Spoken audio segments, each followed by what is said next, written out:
Pawn Stock.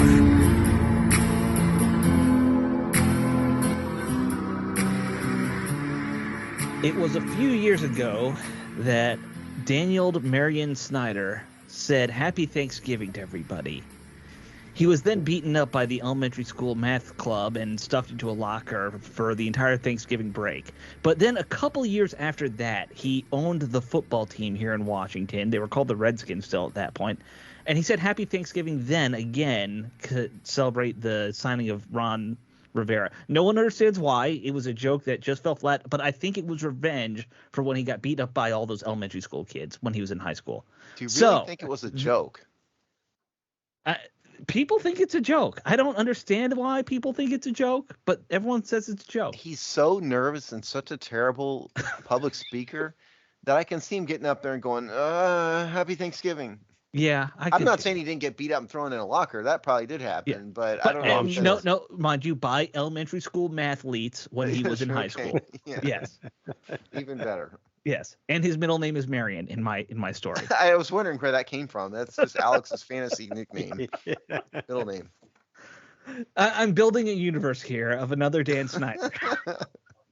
If you're gonna do that, just build one that is a decent person and built a winning franchise and kept the name. We're going like Always Sunny in Philadelphia. He's the worst human being in this one. we don't even need a fantasy for that.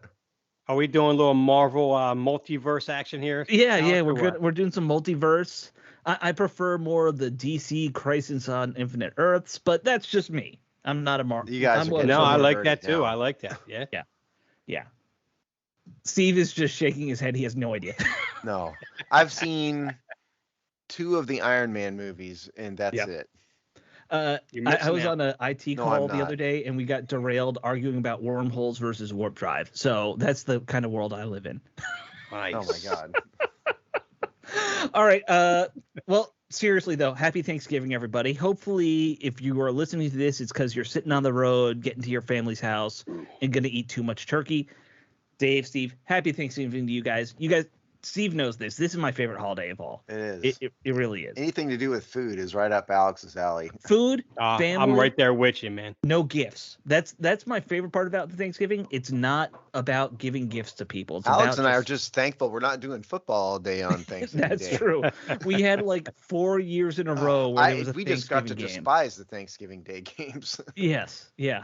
And I always kind of said that there should at least be a gap between a couple games where people can, take a break. Get rid of the Dallas game, actually, because that's the dinner time game. The most popular team in the NFL. Yeah, get rid of the Dallas game. Move them to 1:00 and get rid of Detroit. How about that? I don't think anybody would notice if they got rid of Detroit. No, and I mean that just like the city generally, not just the football team. Right. Well, is there anything left of the city at this point? Do we even know? The last time I was there was for a Redskin game, like at least 10 years ago. It's a nice stadium. Yeah, but it's in the middle of just a hellhole, though. Right.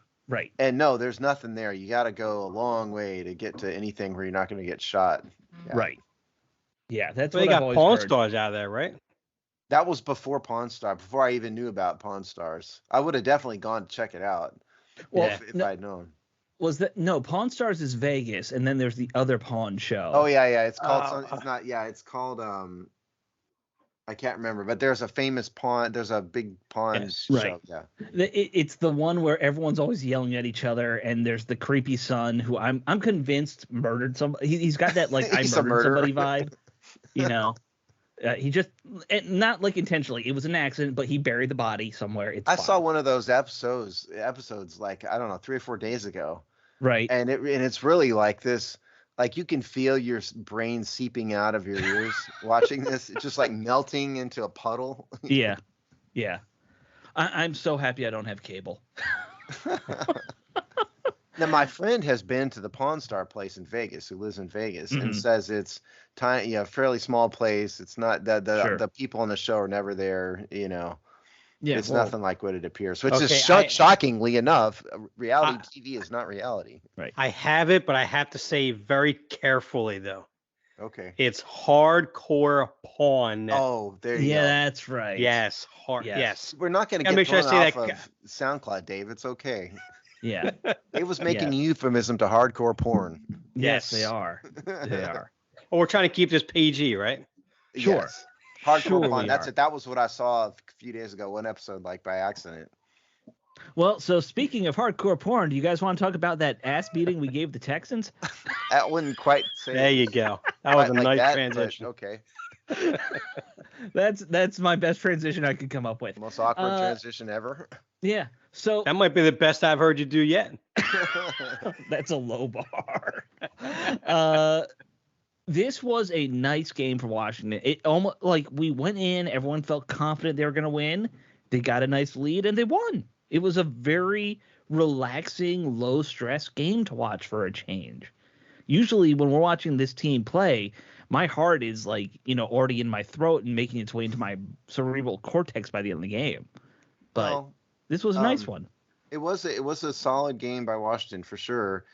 I mean, there's good and bad as always. The good was they played 4 quarters in a row of legitimate football. Right. Clean play. Football. Yeah. They didn't let any nonsense happen in terms of blown coverages and all that stuff. They got a pick 6.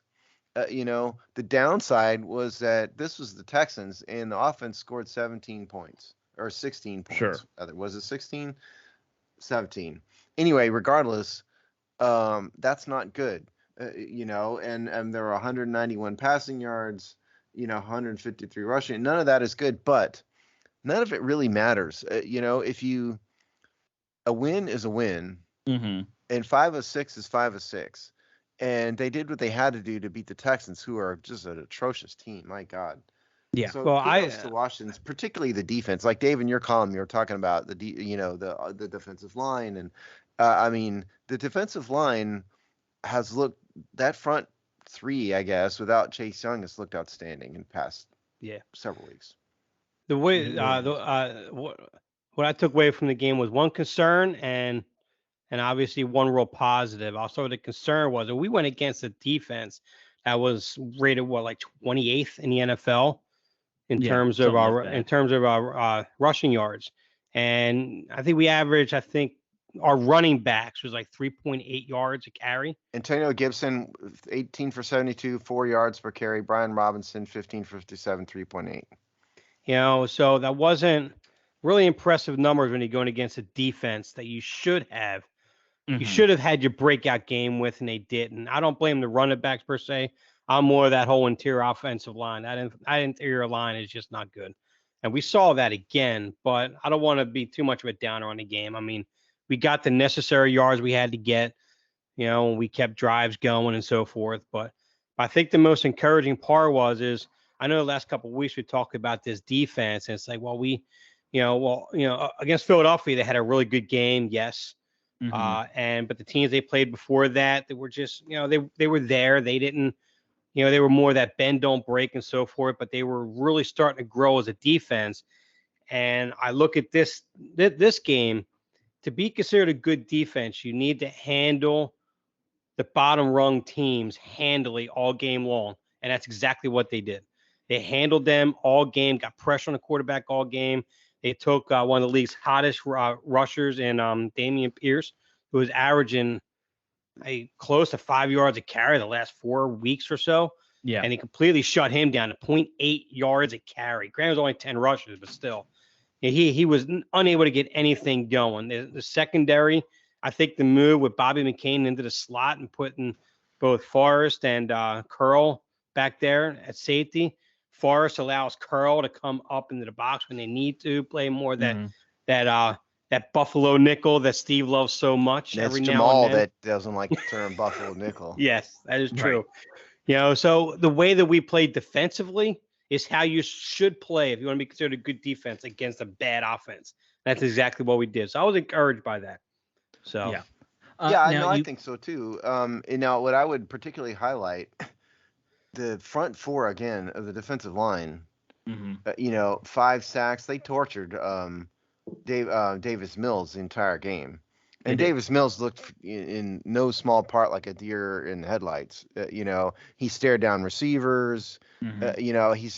His reaction is just slow. He looks like a rookie playing on a bad team, which is exactly what he is. Not a rookie. Well, he's in his second year now. Yeah. But yeah. Oh, by the way, we should mention Davis Mills has officially been benched now, and they're going to Kyle Allen after this. So. Oh, well, that doesn't surprise me. Yeah. Kyle Allen, ironically enough. Yeah. Name sounds familiar. And look, I mean, Washington stuck to the same basic game plan. Mm-hmm. Again, so 40 rushing attempts, 27 pass attempts. That's exactly what they did against Philadelphia. That's what they should have done against the Texans. Because like Dave's right. They should have had a much better running game against the Texans. If they can't run against the Texans, they're not going to run against anybody.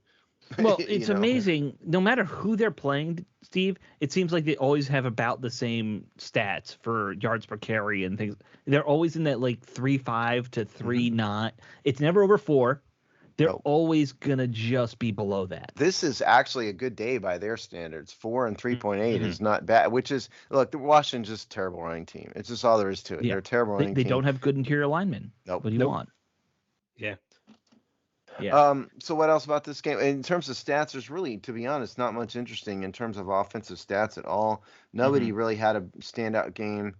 Cam Sims saw the field. He got one target, 1 reception. That's a miracle. Yeah. In terms of defense, Cam Curl was the leading tackler, 7 tackles. Jonathan Allen, Montez Sweat both had 2 sacks. So kudos to them. But beyond that, there's nothing interesting in the stats. I miss the days of the Tress Way game. I really do. It just bums me out that it's no fun when they play a good game and all of that. Right. So I'm looking forward to the next stinker so we can raise the Tress Way game again. So one thing that I saw pointed out by John Keim that I thought was interesting, not only did Washington use 3 safeties frequently in this game, and I'm trying to figure out just how often they did that. I'm trying to, it's hard when you look at snap counts to say, well, this is how many times they were all on the field. Yeah, it's kind of hard to tell. But apparently there were a couple plays where they had 4 safeties on the field. Percy Butler even came in, which is a little wild to think about, that you're basically saying, well, we have 2 good corners and nothing else, so let's just go 4 safeties, 2 corners instead. I mean, Ron Rivera is a guy who has who's very intentionally talked about having players who are versatile, particularly in the defensive back to the field, to the point where they have listed some of these players as DBs. Right. Like Bobby McCain's a perfect example. Bobby McCain can, he's not Darrell Green, he's not Sean Taylor, but he can do kind of everything, at a fairly decent at a starting level. And so, I don't think it's as big a deal as it may seem to some by saying Washington had 3 safeties on the field or 4 safeties or whatever, because they don't really view it like that. No, that's true. And if you look at all and just body types, physical ability, the difference between their safeties and their corners, not that big, honestly. No. It's not like even last year where we had Landon Collins, who's 230 pounds, and like he is built to be the in the box, safety linebacker hybrid. Like you can't do anything else with him. Not if you're Jack Del Rio, you put him back in cover 2, but that's another matter. Well, okay, generally speaking. Okay. Yes. We have this perfect classic hybrid safety linebacker. Let's put him back in coverage. Right. Can he let's play him single high. That's a great play. I know he ran a 4.9. I don't care. And then we're going to blame him. Right. Blame him because he can't cover a speed receiver. Right, sure. But my point is, it is interesting how they're using all these guys, and they're all pretty good. Like, I think we have a great 1-2 in these 2 younger guys, Forrest and Cam Curl, of course. But, yeah, I think so. The depth behind them is very good. It's funny because, at the beginning of the year, everybody thought that Washington's defensive backfield was pretty weak. And I mean, they don't have Hall of Famers back there for sure, but the secondary has begun to play better. What we haven't seen? We haven't seen a ton of busted coverages like we did last year. Well, I would say there's a third reason of why that is, and that is William Jackson III. He's no longer here. Well, yeah, absolutely. I was getting to that. Yeah, I mean, the players they've gotten out there, they're not big names, so they can play. and they're all competent. I mean, the downside to St. Juice is he's got a lot of penalties. Sure. He's leading the team in penalties, but and I don't necessarily think he's going to be in the Hall of Fame, but he's a developing quality player. And they got rid of the anchor there, the very expensive anchor. So the secondary is a lot better than we probably thought they were going to be at the beginning of the year. And especially the rise of Forrest right now, Joey protected Fuller's backside, because the blown coverages he's had early in the year are just being masked by him now back there, ranging around there. So it's just that's helped him out greatly as well. And I'd also like to give kudos. I mean, Ron Rivera is a guy who's been interested in diversity and all of that, and he brought a professional wrestler in to the team, in John Ridgway. Yes.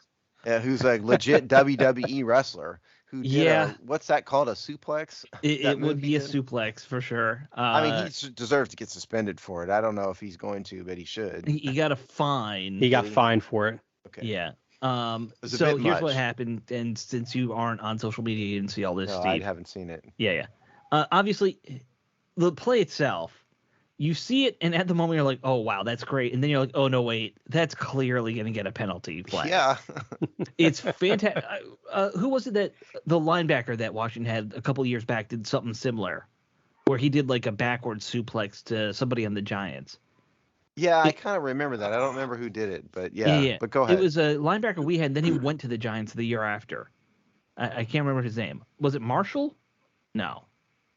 Definitely not Marshall, but go ahead. No. But anyway, so... Now you're going to kill me with that now. Yeah.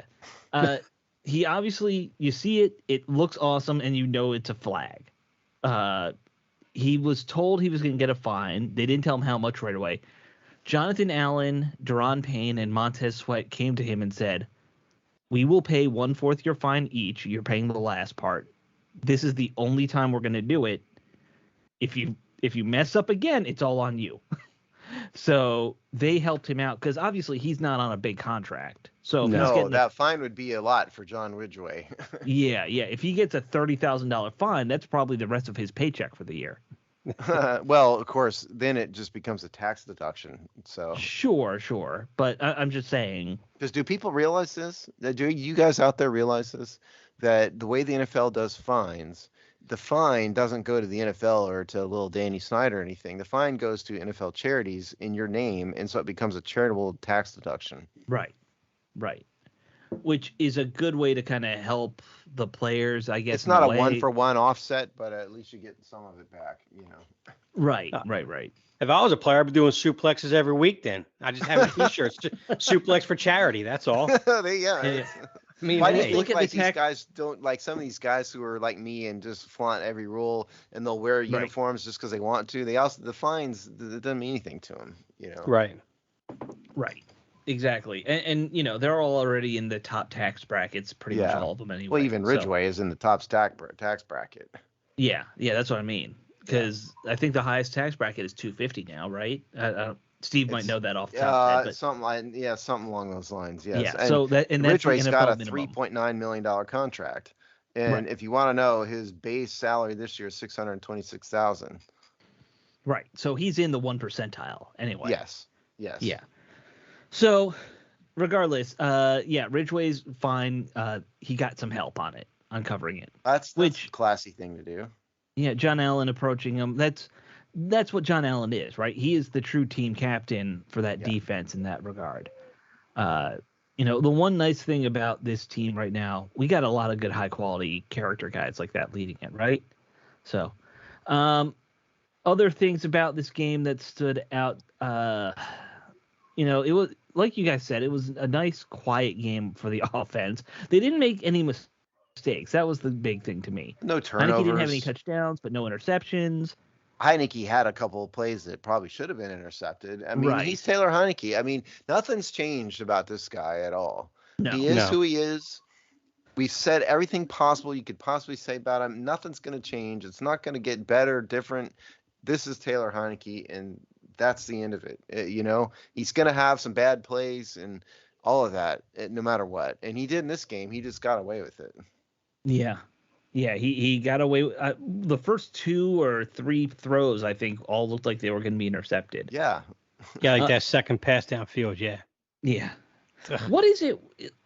And this is true when Heinicke's been in there, when Wentz was in there. This team, their first 15 plays, you know how those are supposed to be the ones you practice and script? Those are the worst ones every week. I don't know why it is that this team struggles so much with the spot where they should be the best. We may have to, you know what? We didn't get Bullock on in the offseason like we normally do for some reason. Right. We have to get him on to ask that because you've been ringing this bell for weeks now. Am I wrong, though? Like, am I crazy?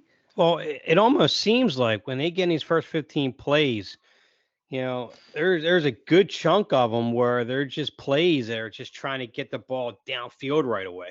I don't notice too many, like, you know, using Curtis Samuels in these first 15 or any kind of real, you know, outside zone runs or anything like that. It's just, you know, bring it back, you know, fake the handoff and look downfield, try to get something big right away. We can't do that with his offensive line.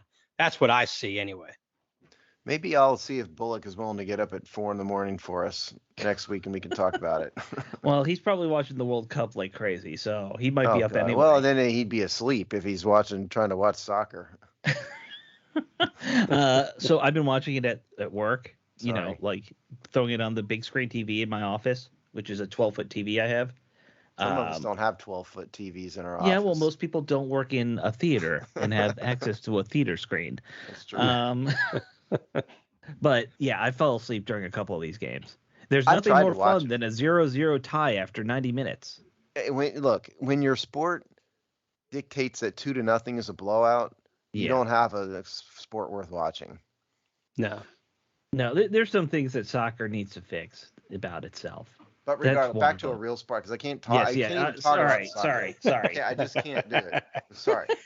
Yeah, you're kind of stepping out of my element on that one too, myself. All right, that's fine. And by the way, also the other thing about this game, they got Washington got 2 interceptions. Yeah, pick six. They only had 4 on the entire year, isn't it 4? I mean, and so the first one, Kendall Fuller's.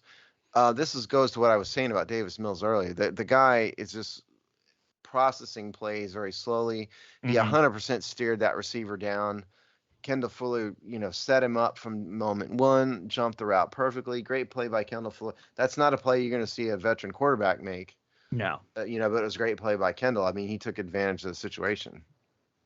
Speaking of taking advantage of people, that John Allen sack, the sack where he just throws the guard back the whole 10 yards right into Davis Mills' lap. Yeah.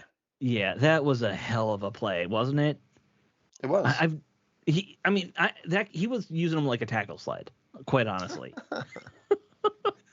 And that matchup with Payne on their left guard was just unfair for him all game because Payne was just breaking him to the inside out, still doing whatever he wanted all game long.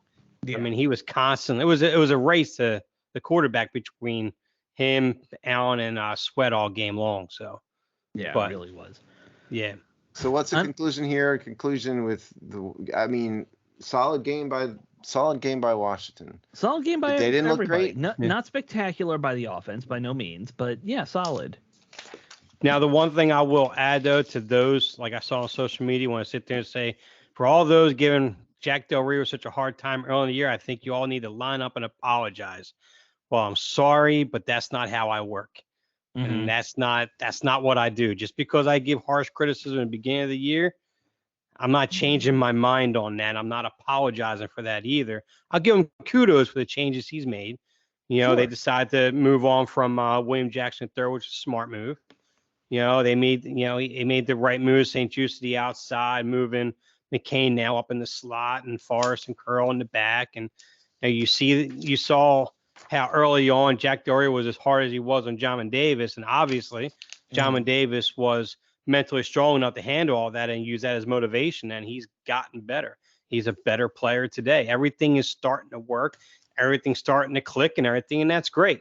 But I'm not going to go back and apologize for something that I thought was glaring issues early in the year. They were issues. And you know what? Like, we criticize the players and the coaches because we want the team to succeed. In the end, that's why that's why we like doing this show. That's why we talk about this stuff. unless it's Dan Snyder, we're doing this because we want them to somehow hear it in the ether and become better. Dan Snyder, we want him to just go away. Like, that's a different thing. That's a different mojo we're putting out. But with the players, with the coaches, look, all of them, I want them to succeed. All 53 guys, every coach, every assistant coach, the towel boy, I want you all to do a good job. Of course. Right. I mean, look, do a good job. Listen, unless your name is Michael Irvin, I wish everybody, to do a good job. And I just think that the fans can criticize coaches all they want, but coaches have got to be idiots if they put 1 second into thought about what any fan thinks. That Absolutely. is crazy. And why would Jack Del Rio care at all what a bunch of talking heads in the Hogsty think about anything? That's just crazy. Or people on Twitter or whatever. No, I know, but in what like Dave, you said, I'm not going to apologize, and that's the way he should be. He needs to coach the way he coaches. If you don't like it, so what? I'm doing my job, and that is the end of it. And don't listen to the noise. And to his credit, he hasn't.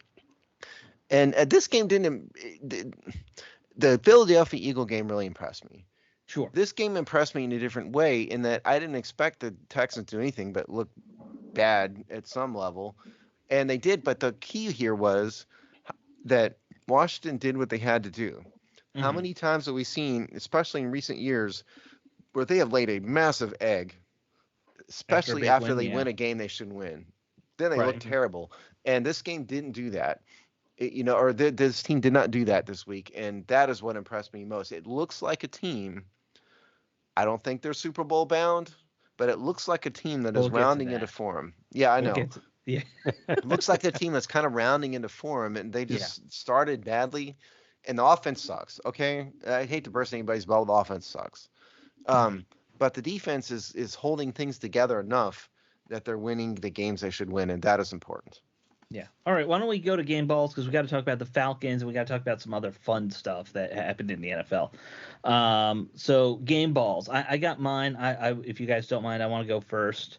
I think you guys have both done it last 2 weeks. So on defense, it's tempting to go with the pick six, but I just got to go with Jonathan Allen because of that one great sack he had. That was just so much fun to see.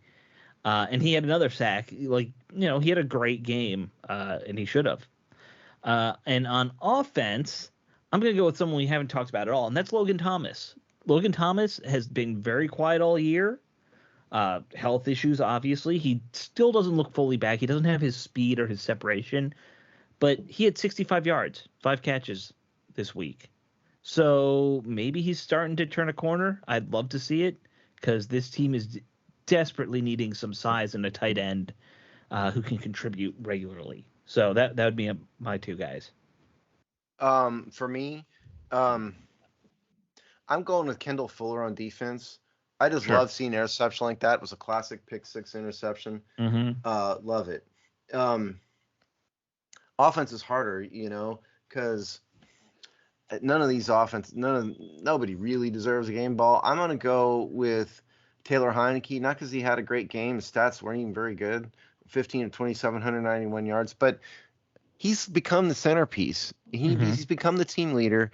And this is the week that Ron Rivera promoted him to full-time starter. For the first time in his career, he's always stepped in because of injury. Even last year he stepped in because of injury. This year he stepped in because of injury. This is the first time that he got named starter, and he's put somebody on the bench in the form of Carson Wentz. And granted, there's, contractual issues and all that, but the point is he's starter. And he just seems like he's the guy in charge of the offense, the guy they rally around. So I'm giving Taylor Heinicke a game ball. Okay. Dave? Myself, I'm going to go offense. I'm going to go to the Madden glitch mode, Curtis Samuels, and that run that he had. I think he's been playing very unselfish football. He's been doing everything he's asked to do. Mm-hmm. And he's such a good weapon in this offense, with or without the ball in his hands. And, and I think without him, that running game is even worse. So I give him the game ball there. For defense, I got to give it to Forrest again. I mean, he's showing me something we haven't seen in a long time. And even on that interception, he was a wherewithal enough to know that once he had that ball, he had to get his shoulder down. So he was in bounds on an interception instead of just laying, instead of just laying out for it, next thing you know, he's just drifting out of bounds. So he basically did a tuck and roll to make sure he was in bounds when he did that. So I think he's really developing into a real nice player. And like you said, Alex, we got a really nice duo back there for a long time. Yes, we do, definitely. All right, let's move on and talk about this coming game versus Atlanta on Sunday. Atlanta's coming in. They're 5-6. They're fighting for a playoff spot, honestly, because the it's NFC South. They're garbage. It's just a garbage conference again. Mm-hmm. Atlanta's going to be an interesting challenge. Now, and I think the reason why, looking just at their numbers, this team is very run heavy compared to a lot of teams are run heavy this year, but they're doing it with multiple backs, with their quarterback. I think it's going to be a different challenge than what we've seen Washington face so far. Like even Philly, I feel like isn't quite this diverse in who they have running the ball all the time. Atlanta's not as good as Philly, but I just think that's going to present an interesting challenge for the defense this week. So I did a little bit of math. All right. Atlanta runs the ball 59% of the time. That's some like 1980 numbers, Like... Yes, it is. It is, and they if they don't run the ball, they're not going to win. Okay, Marcus Mariota is not a great quarterback. Atlanta's not beating, not the best running team in the world, but their offense is a running. They've had 361 rushing attempts, which is second only to the Bears, who have Justin Fields running all over the place. Mm-hmm. They're only averaging 4.9 yards an attempt, which is a whole yard more than Washington. But point is, this is a rushing team, and the focus of Washington's game plan this week, defensive game plan, needs to be containing the run game. Mm-hmm. Dare Marcus Mariota to beat you. They don't have great receivers. They don't have anybody who terrifies me as a receiver. What they have are one grinded out running back, and then they have one of the most dangerous players in the NFL, in a 4-time first-team All-Pro, in Cordero Patterson. Yeah. And that dude is scary and can be scary, and he's the type of player that has tortured Washington in the past with that kind of style. So I think that is what's important with Atlanta. And they've scored a lot of points. If you look statistically, they scored 259 points, which is 5th in the NFL. So their offense is productive and is based around the run. And so this is a game where, once again, you don't need a ton of blitzing. You need a defensive front four to dominate. Mm-hmm. And you need linebackers to not be terrible. And by the way, the other thing I'll say is their tight end. Does everybody realize if Kyle Pitts is a tight end? Kyle Pitts is a guy who had a very good rookie year and hasn't looked quite as good this year, but he's still uber athletic. He's also out for this game. He's on IR. Is he? Oh, I didn't know. Yeah, so he's actually out for the next 4 weeks. Okay, well, very good. Thank you for telling me that. And because I didn't see him on the injury report, and it was because he's on IR. So anyway, that makes it even more critical that the run game is going to be everything this game. Yeah, they do have Drake London, who is a rookie, right? That's a good receiver prospect coming up there. He was one that I know. Steve, were you the one who was high on him coming out of the draft, or was that Jamal back in the day? I'm sorry, who? Drake London. I like Drake London. Yeah. Yeah. I thought it was you. But yeah, so he's there. So he's really going to be their top target, I'd assume. They really, their running game, looking at their top 4 guys are all almost 500 yards, 450. Marcus Mariota has 372. And then their third running back is 335 yards. That's a lot of running yards for your third running back. That's what I'm saying. It's a running team. And Drake London, I actually think is a pretty decent matchup for Washington. Yeah. He's a big dude. He's 6'5". Mm-hmm. He's not going to tear anybody up in terms of elite speed or anything like that. He's a guy who's going to win 50-50 balls. Right. Got decent hands. That's the type of guy that Benjamin St. Juste would work well against. Sure. And again, he's held back by Marcus Mariota too. So I like Drake London, always have, but I don't think he's somebody that would scare me to death. If I would just game plan for him. Right. They have one big man receiver, and they have one very small, like, slot receiver type. And then they had Pitts, but as Dave just mentioned, Pitts is out. I just think I don't worry about this offense, but I think they just present some interesting challenges that are different from what Washington has faced recently in a lot of ways. Yeah, no, I agree. And if you want some more stats here, so let's go over a few stats. So passing, they've had very few pass attempts. 251 pass attempts. Mariota is only averaging a completion percentage of 62, which is about where Washington is. Incidentally, it's only a half percentage more than Washington. I already gave you right. They've rushed for more than 1,700 rushing yards already. Yeah. I'll just point out again. Kick and punt returns, they're second in the NFL in kick returns. Why? Cordero Patterson, who, by the way, ran 103 yards for a touchdown last week, rather. Right. He actually, I believe, that set the record for the most kick returns. Isn't that right? Kick return touchdowns, yeah. I don't. Okay, I don't. And they're leading the NFL in punt returns too. And so this is a game where I think that was another key to the game I'm going to have in the written game preview, special teams. The Falcons special teams are the type of thing that can make a difference in a close game between two fair to Midland kind of teams like these are. Here are my keys to the game, and I'll shut up. One, slow down the Falcons run game, as I said. Special teams defense, and this is a game we're going to get to Washington offense here, but I think they need to up their passing game this week. Those are my keys to the game. But go ahead, Dave. Sorry. Well, the one when you mentioned their special teams, the one thing that at least we have going for us is that we do have one of the top special coverage units in the league right now. If I do recall correctly, especially our gunners to the outside, very aggressive.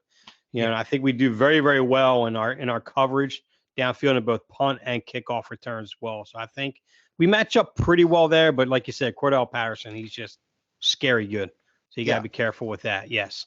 And I do agree with Drake London. I think we have a really good matchup with that, considering the fact that they have nothing else for receiver, as from what I understand anyway on that team right now. I mean, that's even a situation where you can give either corner, St. Juste or Fuller, help over the top with Forrest all game long, and you could pretty much double cover London all game long and be okay, because with Pitts being out, then that front four can worry about getting pressure on Mariota, which now frees up, I believe, it's going to be one of my keys of the game is Jamin Davis being sort of a spy against Mariota, because he can take Mariota sideline to sideline. He's got the quickness. His instincts has improved as a linebacker against the run. So I think if we put Jamin Davis in a position to spy Mariota majority of that game, with Kyle Pitts being out, and we shadow or we give over the top help to whichever side Drake London's on, I think we match up pretty well defensively to offense, to their offense. As far as our defense is pretty middle of the road. They give up like 4.4 yards per carry, which kind of goes right into our wheelhouse. That's all we get anyway, barely. And their pass is pretty middle of the road. I think we can definitely exploit them in a passing game. It just depends on which Heinicke we get. If we get the Heinicke who wants to get the ball out on time and get it accurately and get it as the receivers are breaking the routes, we'll have a good game. Or he'll just overthrow the ball and practically get interceptions on every other throw. Who knows? So the Falcons have given up a ton of points. This is why they're 5-6. In spite of the fact that they've scored a lot of points, they've also given up a ton of points too. Yeah. In a normal offense could take advantage of that, but I just don't think Washington's offense is very good, to be honest, and I don't think they are going to take advantage of it. But what I will say is they're a lot better against the run. They're giving, as you said, they're giving up 4.4 yards per attempt on the run, which is tied for its middle of the pack. Their passing defense is way worse. Opposing quarterback rating 94.9, 68.5% completion percentage. none of their secondary members back there, if you look at their starters, none of them impressed me too much. So I think this ought to be a game where Scott Turner needs to tweak the game plan just a bit and to get a bit more even. And I did some more math when I was thinking about, I already told you Atlanta's run pass balance. Washington's run pass balance on the season is 46%. But in the last 3 weeks, it's been 60% run. Right. They've definitely flipped the script there. Yeah, they have. Yeah. And which means in the first few weeks of the season, it was less than 46% incidentally. So this will be a quick game because the teams are going to just run out the clock on each other. I think Washington needs to not do that this week, though. I think play to the weaknesses of your opponent. Well, looking at the Falcons just week by week, the last 2 games they played, Carolina and Chicago, neither team good passing team, combined under 300 yards in those 2 games passing. But Carolina and Chicago really can't throw the ball. So, it'll be interesting. Maybe there's an opening there after 2 weeks of not really being challenged that they would be, a little unprepared to face any kind of downfield threat, so you could have something there, Steve, with that being the way to attack them. Of course I have something. I am a genius. All right. Why don't let's just wrap this one up. I want to talk about some of the other things we have on the schedule here because I think there's some fun stuff to talk about. You don't want to babble about the Atlanta Falcons? No, I don't. I don't want to babble about the most boring team in the NFL. They are one of the most boring teams. They will always be the most boring team in my mind. There should not be a football team in Atlanta. It's just it's never been good having football in Atlanta for some reason in my mind. I don't know why. I've just always hated the Falcons. You have a real just heartburn about the city of Atlanta, Alex. I don't care about the city of Atlanta at all. What did Atlanta ever do to you? Nothing, because they've never done anything useful. They invented Coca-Cola. I guess that's their one contribution to society. Thanks a lot for diabetes. You're going to blame Coke for diabetes. Yes, I am. But they are a major contributor to it. They are. They're the number one contributor to diabetes in the whole United States. They've got a good museum, though. If anybody's ever not done the Coke Museum in Atlanta, it comes with my recommendation. I was going to make a Scarface reference, but I'll just... No, the Coca-Cola Museum. Not the Cocaine Museum. I haven't done that museum. No, you would never do that museum. No, I wouldn't. All right, let's do scores. All right. I'll go first again since I already said you guys have been doing it a lot lately, going first on all this stuff. I do think Washington wins this one. I think it's closer. I'm going to say this becomes like a low scoring ish thing for us in the 20-17 range. Yeah, okay. I'm thinking low scoring. I'm thinking 17-13. Look, I got to be honest. At some point, Washington's going to lose a game. They're not going to win every game here. No matter what you fans think, I kind of think this is going to be a bit of a letdown game. And the reason is the Falcons can score a lot of points. Washington just can't. They haven't all year. They just can't do it. I actually think that this is going to be a bit of a letdown game. And it's going to be something along the lines of 28-20 Falcons. Okay. I mean, I could see it. I could see this being a bit of a trap. So yeah. That all hinges on Cordell Patterson. I do believe. Absolutely. Though. Yeah. Absolutely. Oh yeah. If he has a field day, we're done. Yeah. All right. So there you go, guys. Those are our predictions. All right. Let's talk about some fun stuff. Do you guys want to do? Well, no. I'll just pick it. Zach Wilson got benched. And so much has gone on around the Zach Wilson thing. I think we got to talk about just all the different fun Zach Wilson things. You have the Booger McFarland story that, Steve, you mentioned before the show. You've got just his whole situation where he said that he wasn't at fault for the team scoring 3 points and he only completed 7 passes in his final game as the starter. Let's start with the Booger McFarland thing, though, Steve. Okay. Because there was some blowback there, which it's fair that Booger McFarland got some blowback. But he said Zach Wilson is soft because he grew up rich. He's never faced adversity because he grew up a rich white kid, basically in Utah. What kind of dumb idiocy is that, by the way? That's when it's insulting and it's stupid, and the implication was racist in my view. Sorry, Booger, but it was. You can just feel free to disagree with me, but I thought it was Booger McFarland kind of exhibiting subtle racism there against Wilson. It doesn't matter where he came from. What matters is the guy isn't playing good football. Okay, you don't have to be from a ghetto, which is what Booger was saying, to want to succeed at football. There have been Tom Brady is one of the wealthiest people in the country. I think he's pretty good. Sure. You know, it's insulting and it's stupid and it's beneath Booger McFarland to say something like that. And if you saw the clip, there's a clip of, was that the Amazon Prime thing? Was that? Yeah, I think that was an Amazon. Okay, because I don't have Amazon Prime, so I don't see those Thursday games. Yeah, RG3's in it, so yeah. It's Amazon Prime. Okay. So the clip we're talking about, if you haven't seen it, I saw it on like YouTube or somewhere, but it's after the game. It's Booger McFarland, RG3, and Steve Young. And Booger McFarland starts Steve in on Young this. Get into it. Yeah, and RG3 sitting there like, bleed me out of it. It's kind of funny. But I just think it's an absurd and ridiculous thing for Booger McFarland to say, and I thought it was racist. Well, so I agree with the premise that people who have not faced adversity in their lives really struggle when they're thrown into a leadership position like that early on in their life. I think in general, agree with that in any capacity.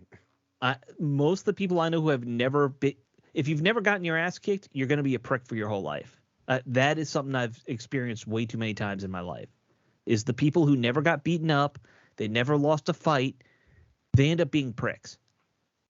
And Zach Wilson strikes me as that kind of guy. He probably never got in a fight. He probably never lost a fight. He's probably never been humbled in his life. So I'm not surprised when he's facing adversity that this is how he acts. Now, I think there's something that could be said to what Alex is saying, sure, because I've been around people that have had kind of that lifestyle growing up that Zach Wilson probably had, and they have a certain mentality and hold themselves above everyone else and so forth. I get all that. I can somewhat agree with that, sure. But when you were talking about how you felt about the comments, Steve, it kind of reminded me on what the back end of last year going into the offseason and with Kyler Murray, and especially the contract with a special clause that was put in there for Kyler Murray in terms of for serving so many hours for game film study and stuff like that. So right away, the same people that you have that are saying things that Booger McFarland are saying are the same ones that go back and say, well, how, the negatives you're saying about Kyler Murray and the contract stipulations. Obviously, this is all just racially motivated, or this is all because of your stereotyping him and so forth. So it's kind of a double standard here. It sounds like anyway, because if you imagine that this was Zach Wilson, but it was actually Kyler Murray, and someone like Kyle Shanahan did this to Kyler Murray in this situation, what kind of a pushback would Kyle Shanahan have gotten if he did this to Kyler Murray? Oh, absolutely. In the exact same way. Now, granted, performance. So you have people talking about the performance, and the performance warrants it. I get that, but you still have the comments like Booger McFarland, people out on national TV that are going to make those racially motivated comments. So I can understand where you're coming from with that, Steve, and I think you're right on that. And it shows a bit of hypocrisy that we have out there with the media that I see all the time anyways.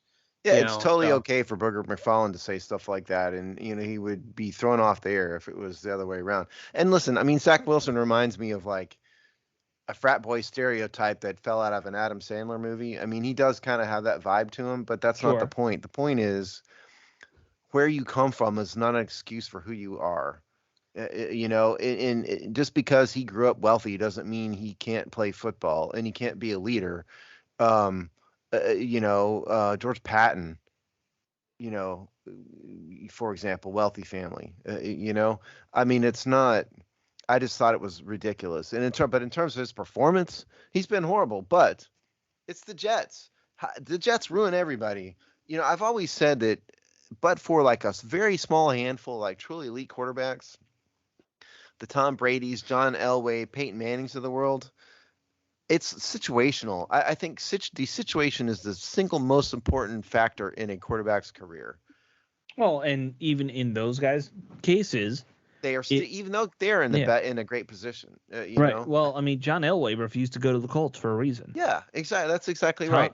Tom Brady, is probably the lucky, rare, I mean, come on, he was a 6th-round pick in the post-free agency period. That's even Joe Montana couldn't recreate the magic in Kansas City at the end of his career, and look how many careers Washington has ruined.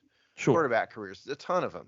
And so does it surprise me that Zach Wilson hasn't impressed in New York? No, not at all. If there's one team that's ruined more football lives in Washington, it's the Jets.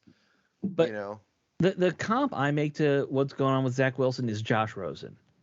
Josh Rosen strikes me as the very similar personality as Rosen Zach Wilson. Grew up wealthy. Well, he's another guy. He doesn't have that "it's all on me" mentality.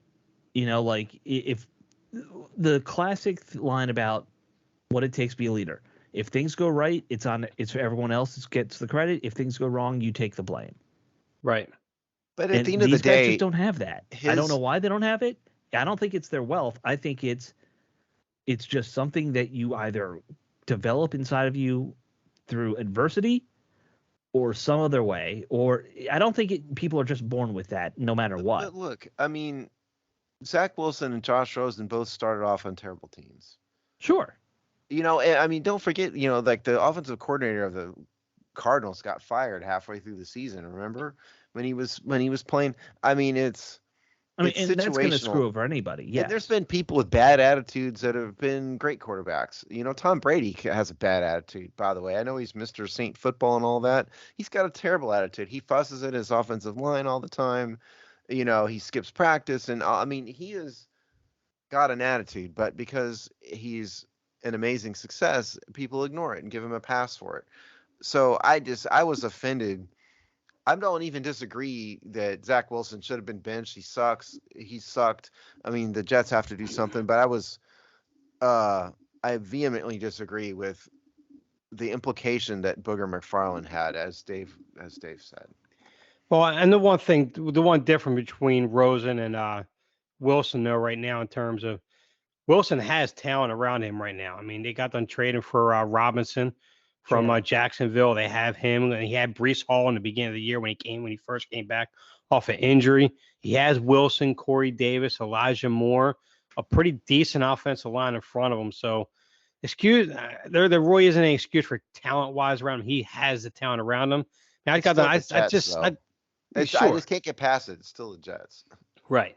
But another thing, getting on the RG3 though, and it was something that you and I talked about that with the RG3's tweet on that, how he basically compares it with between Heinicke and Wilson, very similar numbers, and then RG3 goes on a thread talking about going back and forth how each coach handled each one, because winning is all that matters, but what's the big difference? Well, he had Zach Wilson was a number 2 overall pick, and then you had Heinicke that was undrafted out of Old Dominion, just came off the couch, came into play.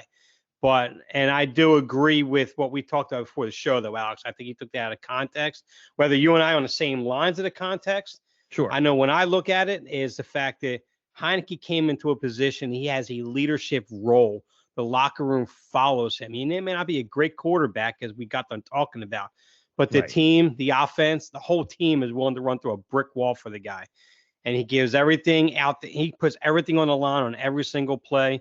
When he makes a mistake, he'll also do something to keep you in the game and so forth. He's actually been one of the reasons why we've been winning these games. We've been winning, and his talent level is nowhere near what Zach Wilson's supposed to be.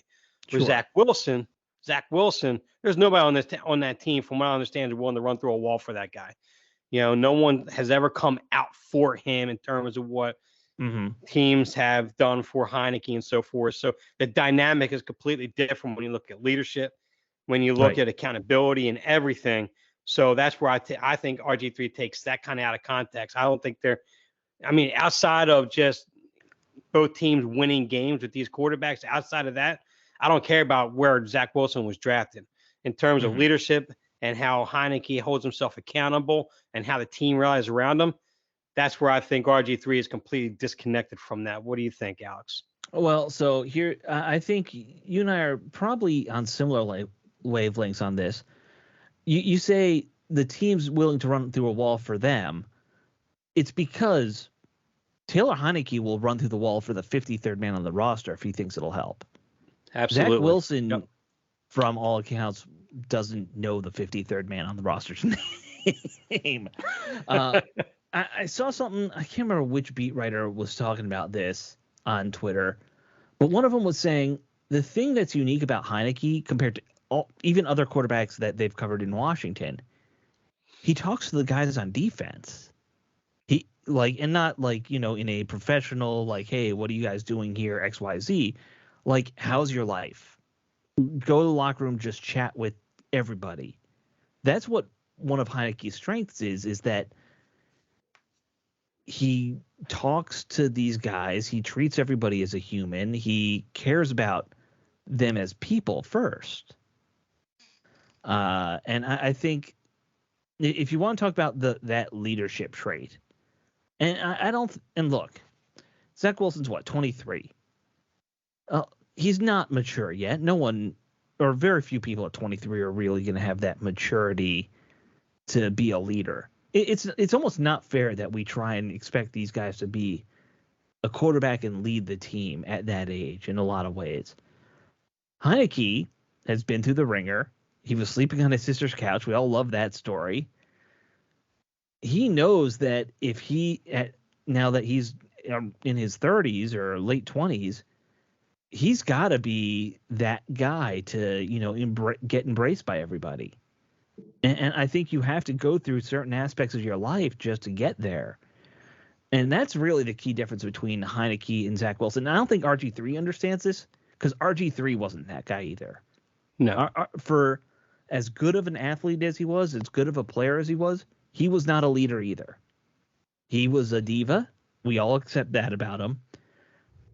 It always kind of felt like when things went wrong, he was going to throw his other teammates under the bus anyway. And he obviously kind did of enabled his own head too. coach, Mike Shanahan. He was the buddies with the owner. If there had been a stronger coach that had clout and an owner who would just butt out, somebody maybe could have gotten RG3's ego under control and kicked his parents out of the room and all of that. Again, it's situational. It's obviously situational. All of it's always situational. Yeah, of course. All this is situational, and that does stem back to, and it's not a race thing. It's a how are you being raised thing. Are you being raised to? But that's not what Booger was implying, though. I don't disagree. No, I know with it's not what Booger was implying. Yeah. Booger missed the mark on it a little bit. I think he's probably right that this was not properly nurtured in Zach Wilson for some reason. And it could be wealth. I don't think it's wealth. It could be race. I don't think it's race. But it wasn't there. And it wasn't put in there by his family. It wasn't put in there by his previous coaches. It wasn't put in there by anything else in his life yet. And that's true for a lot of people. Some people learn it themselves the hard way. Some people never learn it. But if you're going to be a leader, you learn it somehow. Right. I mean, the other most obvious example that falls into this is Johnny Manziel, but he had the other problem, which is that he's on drugs. Sure. That throws a whole nother There are a lot of problems with Johnny Manziel. Yeah. So I just hesitate to use him as a comparison for much. No. Look, we could go through every quarterback in the history of the NFL. Each one of them who succeeded and failed got there in a different way. Because look, does anybody think that Peyton Manning grew up wealthy? No. Did that hurt of it? Course. It's all ultimately, again, like I always tell people, again, where you came from is not an excuse for who you are. No. No one's saying it's not. And I just maybe Zach Wilson doesn't have it. Maybe he's in a bad situation. In terms of the Jets. Mm-hmm. But Dave, you have a point. They do have more talent this year than they have. I don't disagree with the team benching him. Kyle Allen's not a superstar, but he's a decent quarterback. In favor of Kyle Allen? No. It's White there.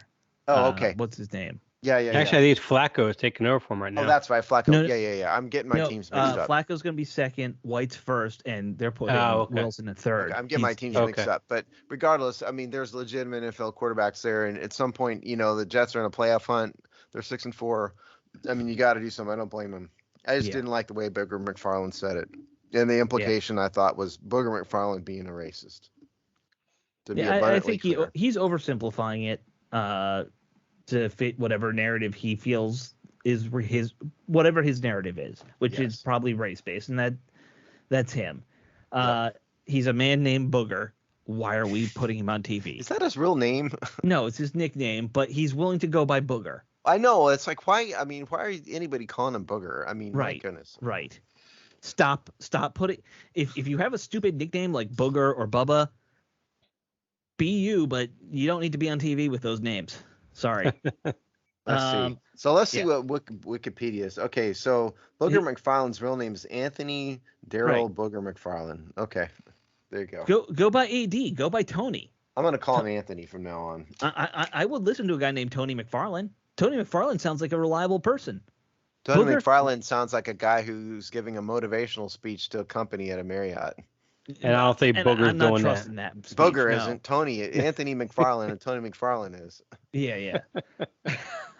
All right, let's hop over to a fun little thing, Dave, you brought up. Barstool put out some list and somehow put Washington as a Super Bowl contender team, along with probably a dozen other teams. But wait, what?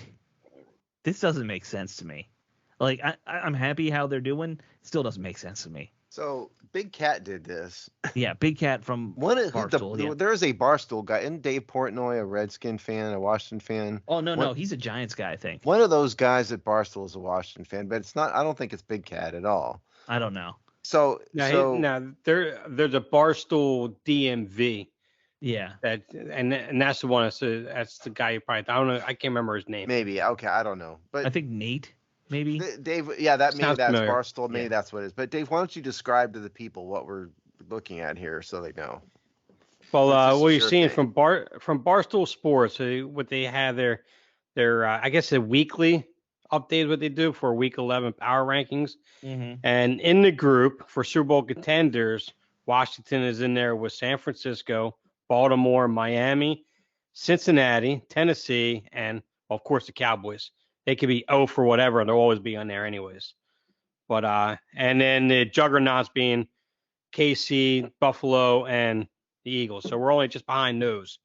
And that was the list I saw right there, which to me, I mean, it's great they put that there. My team's there. That's awesome. I love it and everything, sure, whatever. But I mean, let's be realistic here. I mean, yeah, they won some nice games. They beat Philadelphia Monday night, and even if you take care of them penalties, I still think we beat Philadelphia. But I think we've been doing some nice things. I think we've been looking pretty good defensively and everything. But playoff contender, Super Bowl contender is a bit much. Yes, that's a bit much. They're not even a playoff contender, sure. Yet. Yeah.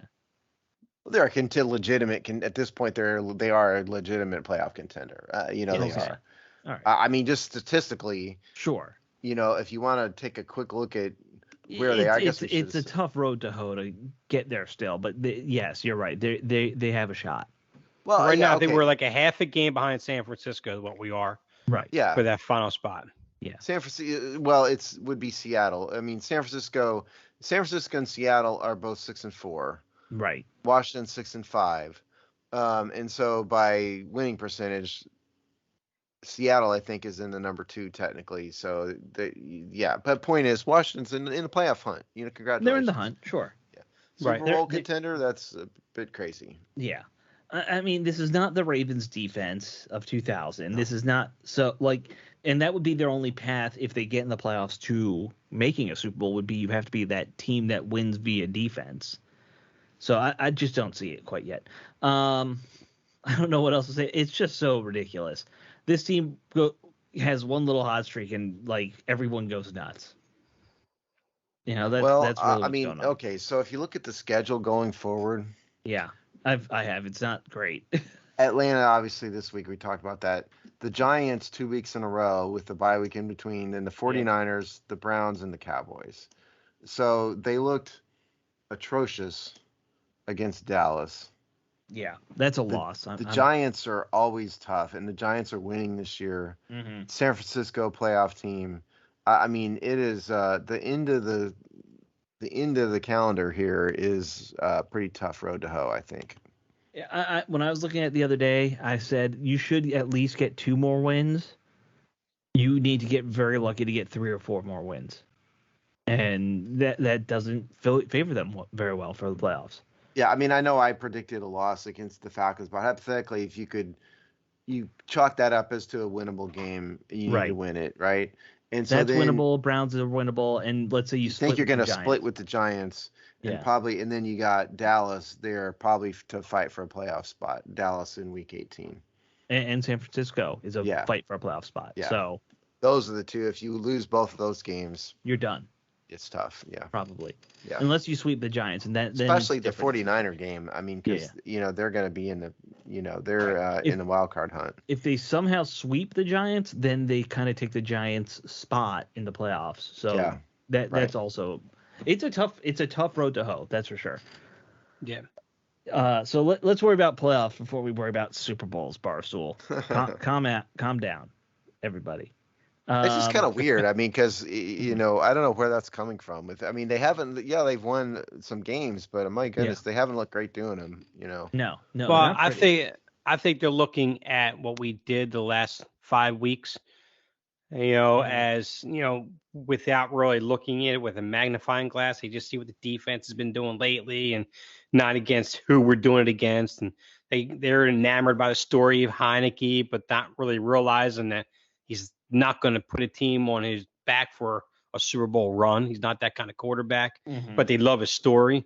So it's Washington is turning into one of those stories of the year. One of them little Cinderella type stories that, this could be the team that you don't want to play in the playoffs and everything. But I think once we get down through both Giants games and San Francisco into that Browns game, I think a lot of that talk will probably temper down a little bit after all that. Maybe Dan Snyder needs to put on a little white dress and dress up like Cinderella.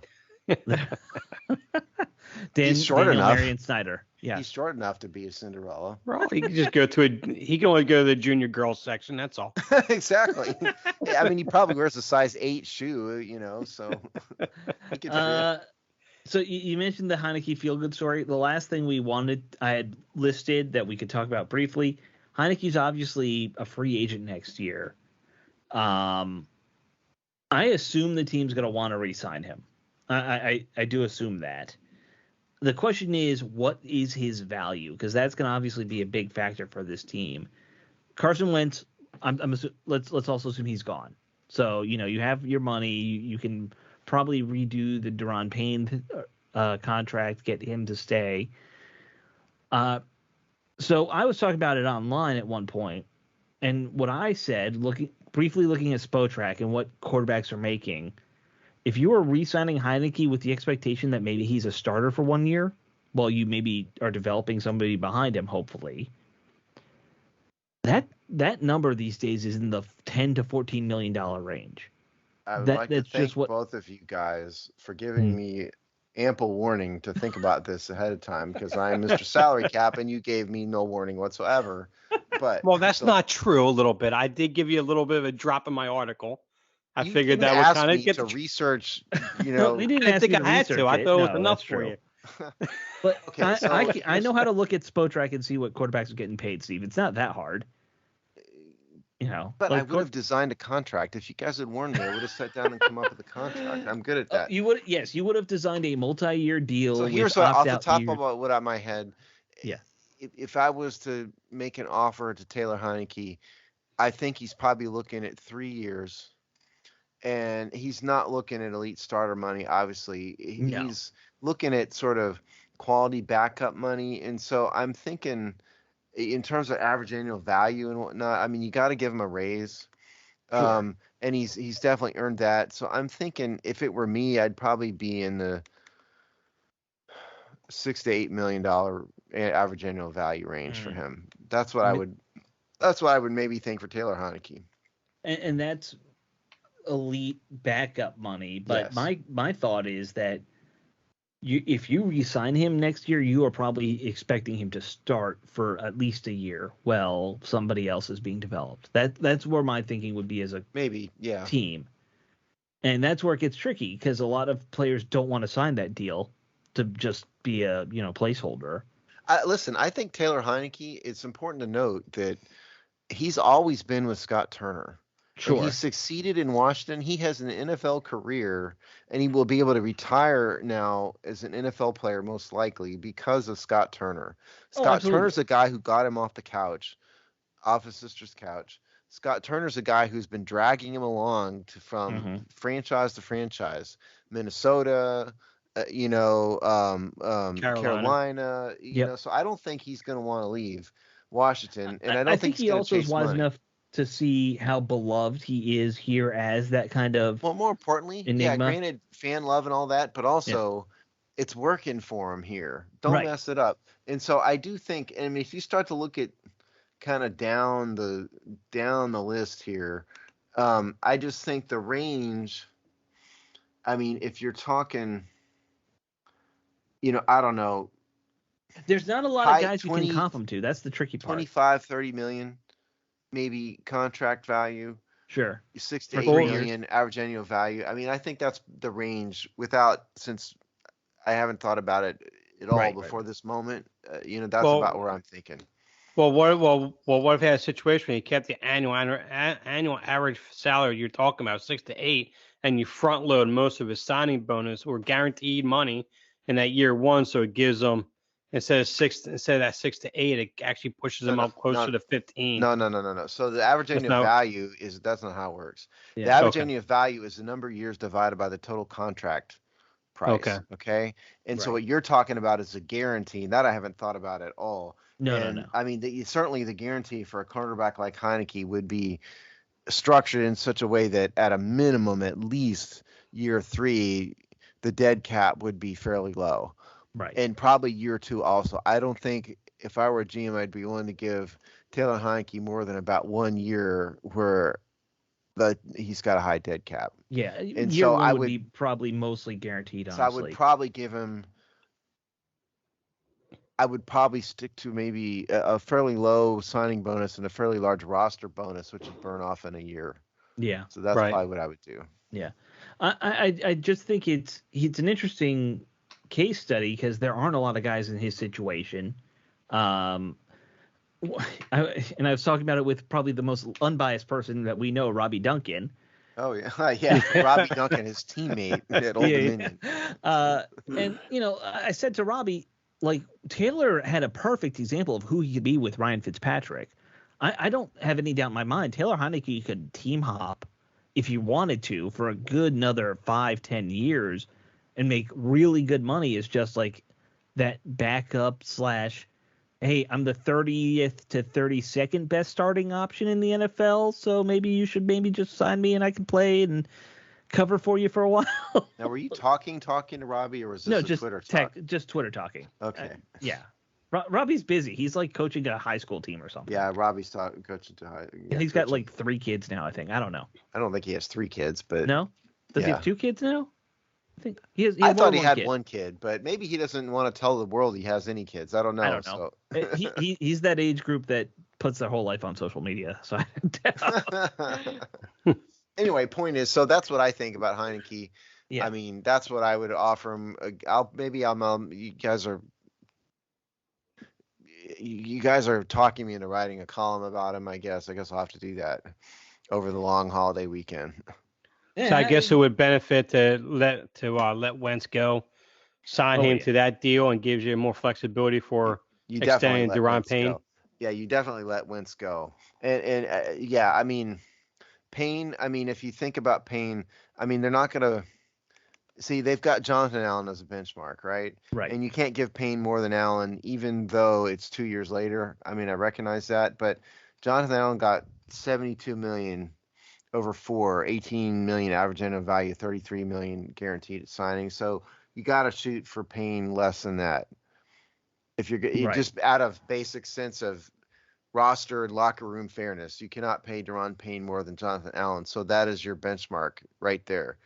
So that's where I would edge down a bit from that. That's where I would, if I was Payne, that's what I'd be shooting for. Now, I know it's hard to know exactly what Jonathan Allen's contract is this year because, like, even though we know averaging about this year. Yeah, I know what Jonathan Allen's contract is this year. Oh, okay. I mean, he's got a $9.5 million cap hit, $33 million, guarantee, fully guaranteed at signing. His full guarantee was actually 35.6 once you start adding in all the guaranteed years and all that stuff. Sure. So he's got $9.5 million cap hit. So that's this year. I have a gigantic spreadsheet, Alex. Yeah. What's his cap hit next year though? Cap hit next year goes up 21. Jumps a lot. So that's a big jump. It is. Yep. Washington doesn't do what I would do typically in these contracts.